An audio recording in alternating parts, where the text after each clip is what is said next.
Now for perhaps the most important story of the night, white supremacy. Okay. Again, you will hear this nowhere else in this country. So I told you yesterday that my staff was investigating how many arrests have been made in the last 2 years of white supremacists for criminal activity. We have it for you. But first I want to set it up again. And it goes back to the President of the United States. Roll it. That is the greatest threat to terror in America, domestic terror. And so I would make sure that my Justice Department and the Civil Rights Division is focused heavily on those very folks. And I would make sure that we, in fact, focus on how to deal with the rise of white supremacy. And so I tweeted right after that, Mr. Biden says there is a rise in white supremacy. Where? I tweeted that out, and I was immediately viciously defamed and attacked in the most vile ways possible by the far left loons on the internet. Because I asked, where? Where is all the white supremacy stuff? I don't know any. I know thousands of people. I don't know any. On Long Island, where I live, there's no visible white supremacy. Now, on the internet, I'm sure there are Nazis and kooks and Klan members and all of those things. I'm sure. But is it a pervasive problem that the President of the United States, I'm taking the whole Justice Department, I'm taking everybody there. We're going to go after these white supremacists. That's how bad they are. That's how pervasive it is. Okay. You want the stats? Here are the stats. All right. In 2020, last year, federal cases brought against white supremacists, 5. Number of individuals charged, 14. Whole year, 5 cases, 14 individuals. 2019, number of cases, federal level, 5. Number of individuals charged, 75. Okay? How about the states? Let's take a look at all 50 states. Total cases brought by state law enforcement officials last year, 3. In all 50 states, 3. Total number of individuals charged, 9. In 2019, 5. In all 50 states, 8 individuals charged. Altogether, 2 years, 18 cases of white supremacists being charged either federally or locally, state-wise, and 106 people charged. 2 years. Okay? Now, those are the facts. All right? You can't alter them. You can't spin them. This is this kind of problem right there.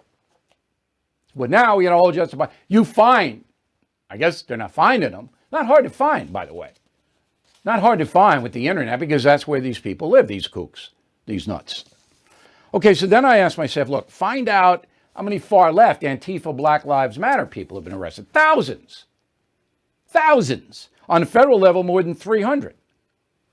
All right, just this year, just 2020, more than 300 have been arrested and charged. And at the state level, we don't have all the stats yet. They're not in the FBI computer bank yet. Okay? But there are thousands. Because of Portland, because of Minneapolis, because of Seattle.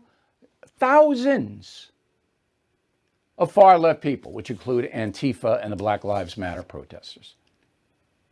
So 106 white supremacists, 2 years, all right, and thousands.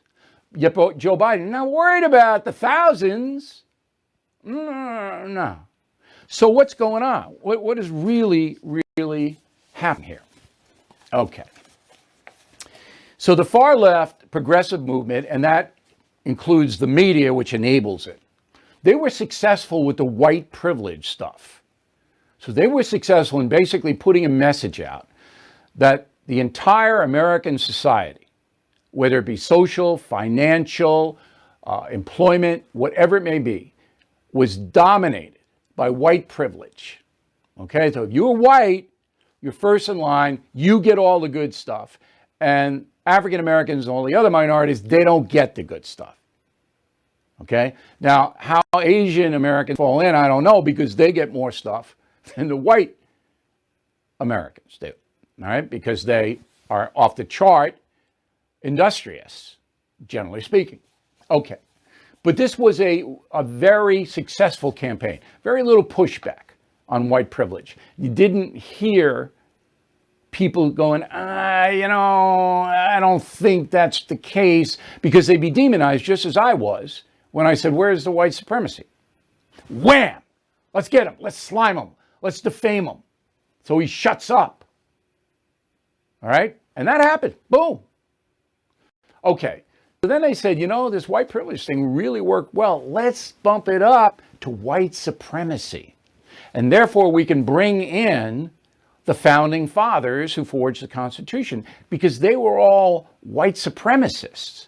So if we can convince the majority of the American people that the whole basis for the country, that means capitalism, the criminal justice system, the Judeo-Christian philosophy and tradition, all of that is based on racism. We can wipe that out.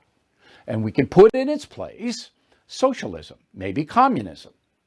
We can put in its place equity, favorable treatment for marginalized groups. We can do all of that. We can do reparations. We can give African American families hundreds of thousands of dollars if we can get most of the people to buy into we're a white supremacist nation. That's what this is all about. Now, again, let's go back to Joe Biden. Does he understand this? No. He doesn't understand it. He's not even close. All right? He knows the progressive movement is pushing the white supremacy stuff.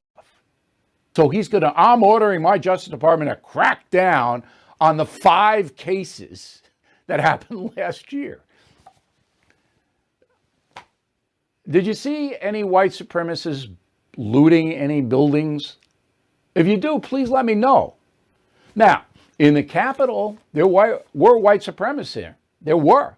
The idiot that was carrying the Confederate flag inside the Capitol building did more damage to the traditional Trump cause. It's incredible how much damage that man did. I'll go in to the U.S. Capitol with a Confederate flag. Yeah, that's a real smart move, isn't it?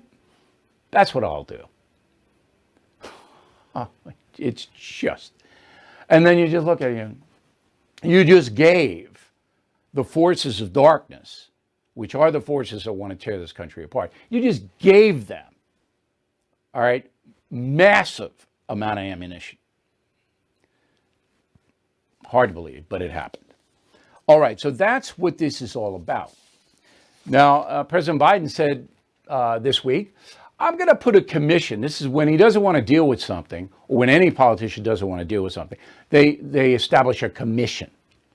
So whenever you hear the word commission, that means the politician doesn't want to deal with it. So Biden doesn't want to deal with reparations, but he's going to have a commission to study it. They'll study it. That'll take maybe 15 minutes. African American families who had descendants who were slaves are entitled to $100,000 or more of taxpayer money. That's what reparations is. That's what it is. But Joe Biden wants to study it. Now, are you getting the feeling I have no confidence in Joe Biden's intellectual capacity? Are you getting that feeling here? Good, because that's what I want you to know.